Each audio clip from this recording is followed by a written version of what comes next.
be able to edit this like you did the others?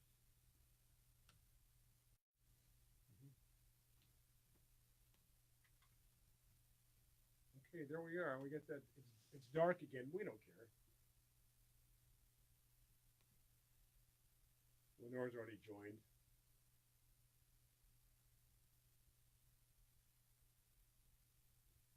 Everybody's mics on? 1, 2, 3, check 1. 1, 2, 3, check. John, you check, check, check. Mic check. Here we go. What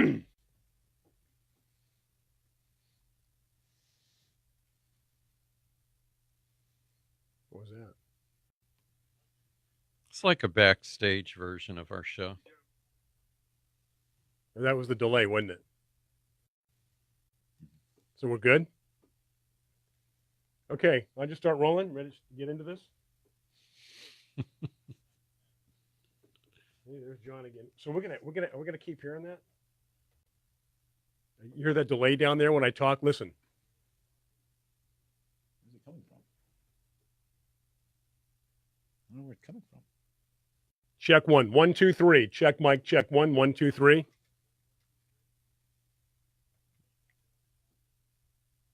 Oh, it's very soft. Yeah. You hear it? What is that coming from, though? It's coming. I know where it's coming from. It's coming from this computer, which I have on, because this computer is not hooked up through the board yet, and it's the computer speaker. We should be fine. You should be fine. We're fine. We're okay. It's not going to pick it up. Okay. You ready to go? It's on. Yeah. Yeah, of course it's on. We don't care. Everyone listening to us, hey, how about that? What's going on? Welcome to another Garden America podcast. I'm Bryan Main, along with John Bagnasco, Tiger Palafox, having a good time. Podcasts, yes, indeed. We pick a topic and we dive into it in a lot of detail. And today we're going to be talking about what, Tiger? Protecting your plants from frost. Protecting our plants from frost, which for most of the country is, something that we're very concerned with. Here in San Diego, with pockets of areas of San Diego, we do face the same problem. Yeah, and, frost is tough because there's areas that truly freeze. They're under snow and, they have severe frost, and there's plenty of plants that survive just fine in that environment. But then there's the plants that are marginal, and you have to be careful of what you plant and where, because frost can ultimately kill it.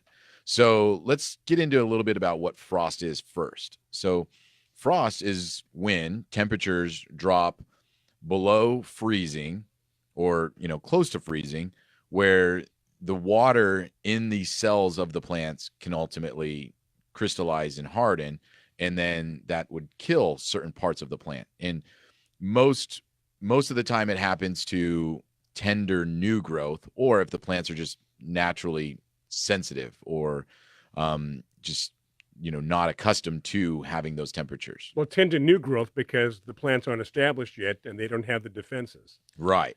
Well, also the closer that plants grow to the tropics, the less or the more susceptible they are to freeze damage. And the damage is caused when the water inside the plant cell actually freezes and bursts open the cell, and that kills the cell. The antifreeze, if you want to think of it that way, that's inside a plant cell is heavier in colder climates, and that's why hardy plants can survive. But towards the tropics, where they don't experience that cold, the cell walls are thinner. Yeah, they haven't developed any resistance to cold. Protection. Where they're from, there's no reason to. Correct. Right. Yeah, and then there's different things when it comes to frost. For instance, sometimes 1 or 2 hours of frost a night, your plants might have no damage, no big deal. It wasn't enough, like John was saying, to actually freeze the cells within the plant and have them burst. But 4 to 6 hours of frost in an evening, much more damage can occur. And then the other more severe thing is when frost happens. So, you have one frost night on Monday and then Tuesday and Wednesday.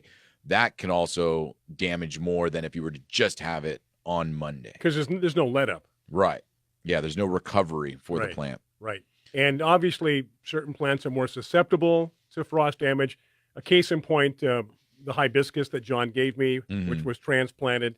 And right away, we're into cold weather. It's getting sun, it's getting water, but it doesn't really like, even though we're not freezing, there's a certain temperature to which the hibiscus or other plants like that are going to react. Right. And, like John had mentioned, that's all based on where the plants are from, because some can tolerate more cold temperatures than others. But another big thing is, and it's funny because it happens to us in the garden center.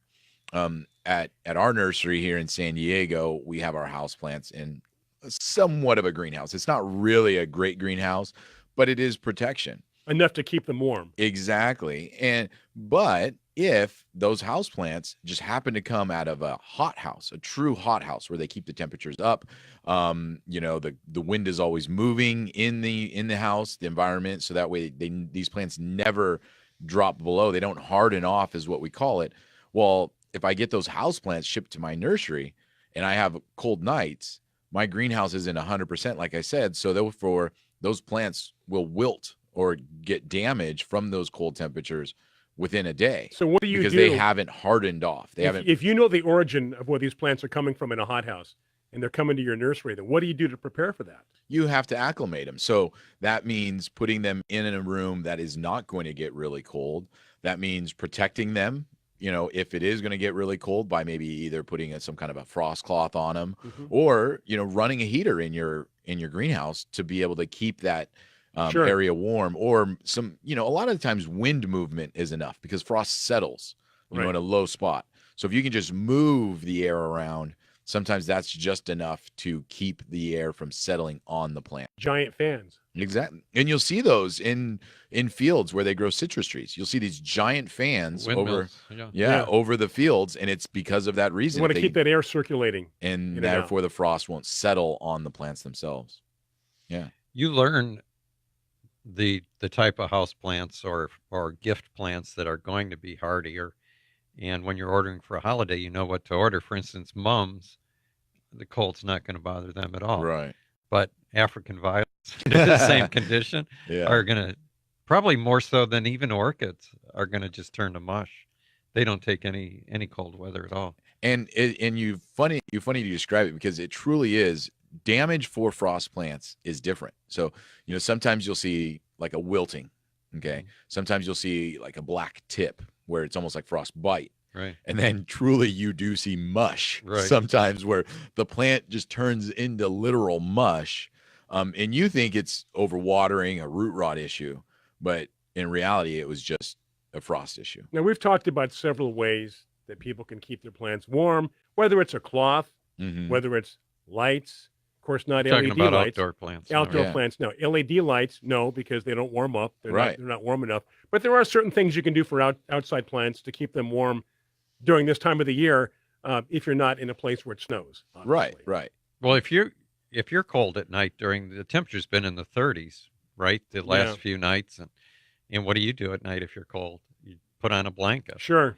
So a frost blanket is the same thing you can do to your plants. If you remaze a good frost cloth, it gives you just enough protection to protect the plants from the frost or from freezing. I've got another reference this time again to aquariums. I'm always referencing aquariums.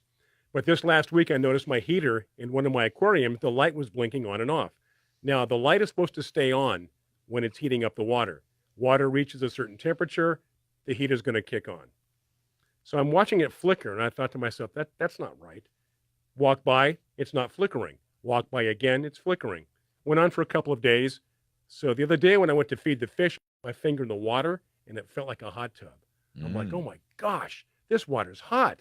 The fish seemed to be doing fine, but it was a gradual warm up, like the boiling frog analogy. Yeah. So I went out and got another heater, put a new heater in. This one's working. But the point being, talking about your plants and the circulation of air and what a plant or an animal, for that matter, is used to in terms of the health.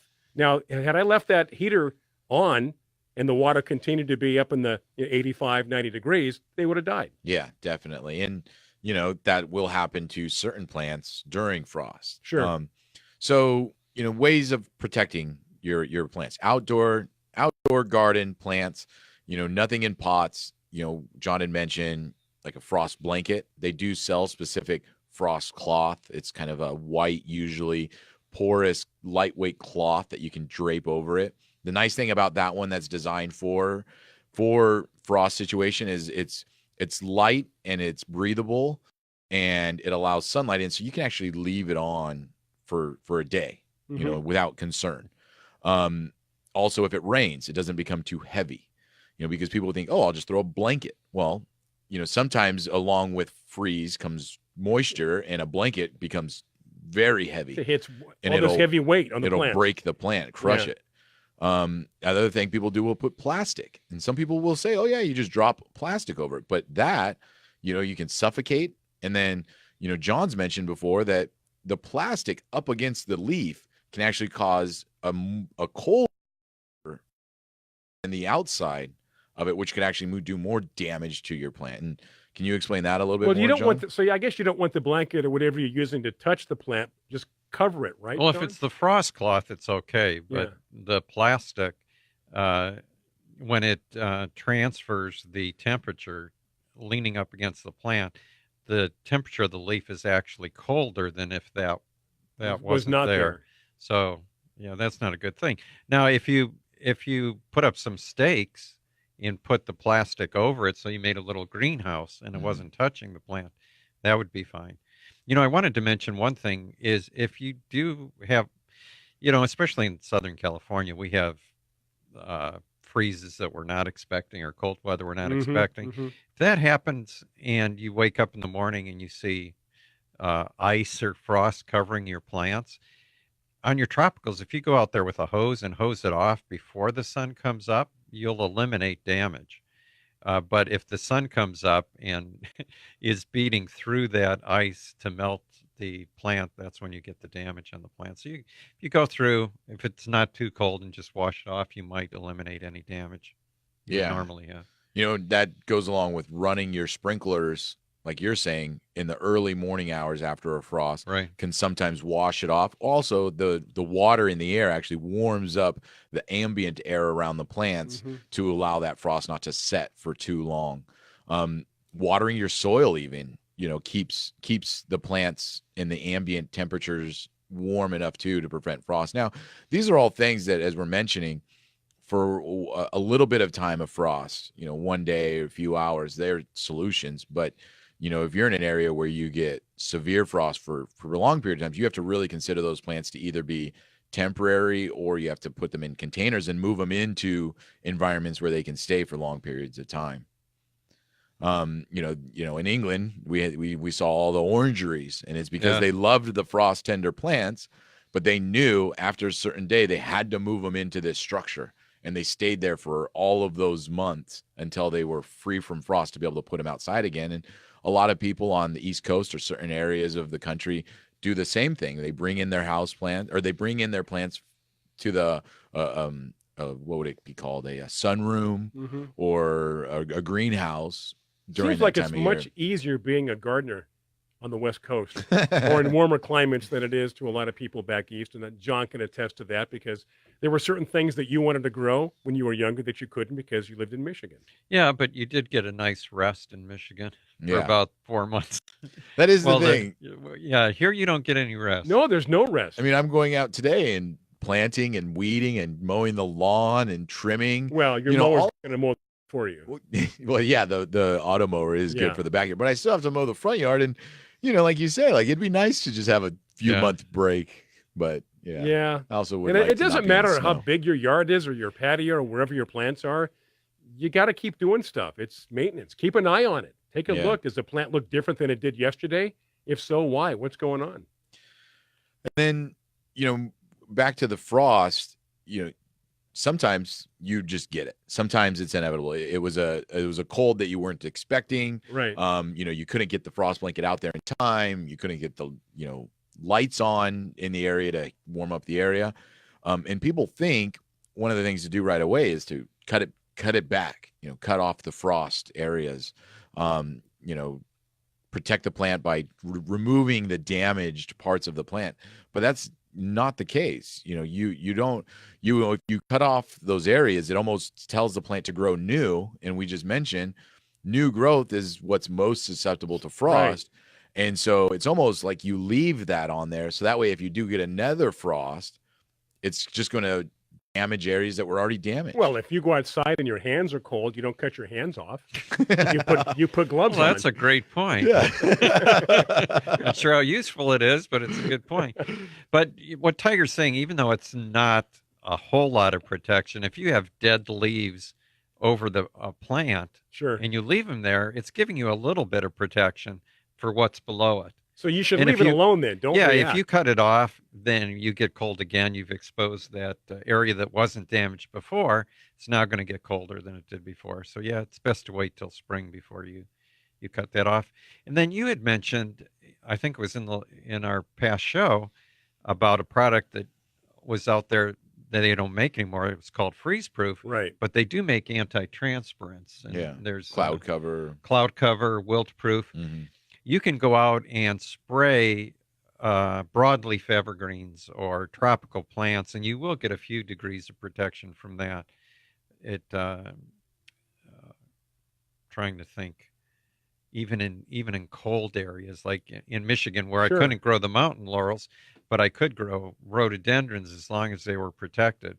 In the fall, we would go out and we would spray the rhododendrons with cloud cover. So it's probably not a bad idea if you live in one of those areas of the country, just to do it as you get into winter and fall. Well, Just as maintenance. It's not a guarantee, but it helps, right? Well, as us gardeners that are, really wanting to push the envelope as far as what we can have in our yard. Right, These are just right. things that you agree upon whenever you take these challenges on, is you are going to have to protect them. I mean, I've got a row of bananas growing in my house that I know, is going to freeze every year, and they're going to get damaged and everything. But, it's just part of what I have if I want to have these bananas growing there. Well, you're going to get a certain crop. Mhm. Some are going to die, but Right. you'll get at least so much of a harvest. Yeah, exactly. And Are they so, the little bananas? What are they? yeah, they're kind of like the ice cream banana.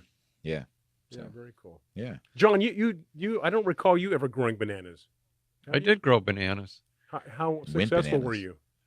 really successful, but they took up room, and I didn't have a lot of room. So, as I got more and more roses, I had to get rid of more and more fruit trees. Funny how that happens, huh? Yeah. Bring Now in I've more got roses. in my new place. I'm going to have room for fruit trees. So Now you we'll had see. offered me some roses this morning. Do I have room? And I think I said no. But what kind of roses are we talking about? now, Maybe now- one. I'm not sure that belongs on this podcast. Yeah. But All right. We'll talk about that during another time in another show. And and then one of the things that isn't too common for us where we are in San Diego, but you have the freezing rain where it's cold and it's raining and it comes down as like slush or sleet or Sure. hail, which I think people need to consider when they're talking about frost, because as I mentioned, depending on what you're using for your frost protection can also be affected by what's actually happening, wind, freezing rain, that you need to be in certain areas where you use the right protection for your plants. So whether that's lights to help warm up a tree or frost cloth, know what's going to be happening and know what's going to be happening in the morning, because not everybody's always diligent on going out there at 5 o'clock in the morning and pulling the frost cloth off Right. if it's going to start raining or snowing or anything of that nature.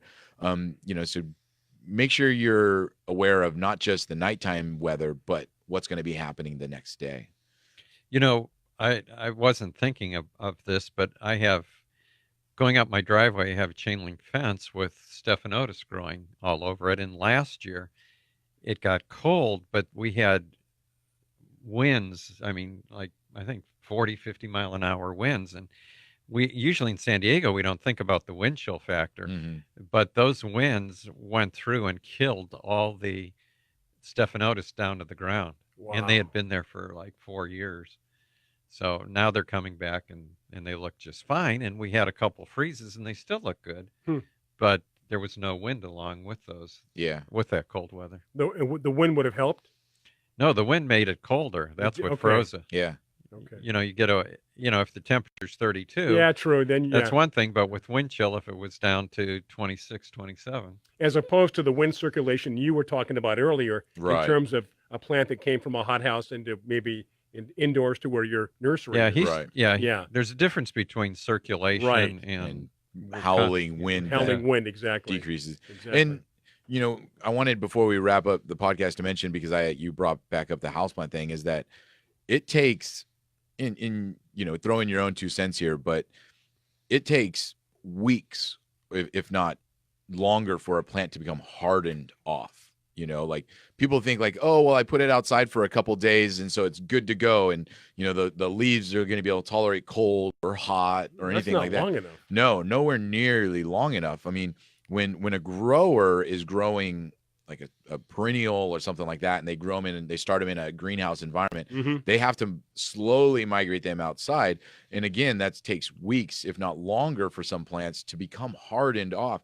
So when you are buying a plant and, it's frost or anything of that nature, and you're trying to harden it off, like John had mentioned, the Stephanotis now has become more resilient. It's a process. It's nothing that you can do right before a frost and expect them to be okay. Right. So, sometimes, like the Stephanotis, it might be there for a full year or two and it still isn't hardened off. I remember working in the garden center in Michigan during the holidays at Christmas. Everybody's buying a poinsettia. You'd go through the register, and at the bagger at the end of the register would take each plant and put it in a plant sleeve, because taking the plant from the store to your car would kill it. Oh my gosh. If it wasn't wrapped Just in a that plant quickly. sleeve. Jeez. Yeah. How about that? It's another reason I moved from Michigan. Well, hopefully you've gotten some great ideas as far as protecting plants, as we talked about, frost and the cool temperatures, how to protect your plants. If you have any questions, John's always available for answers, Tiger. So John at GardenAmerica.com, and of course our regular show every Saturday morning, 8 o'clock right here Pacific time, 11:06 Eastern time zone. That's going to do it. Thank you for tuning into this podcast. And again, we'll come up with another one next week or so. So continue to listen. Thank you for watching us on Facebook Live. And until next time, get growing America. Take care. This is Bryan Main, Tiger Palafox, John Bagnasco, and yet another Garden America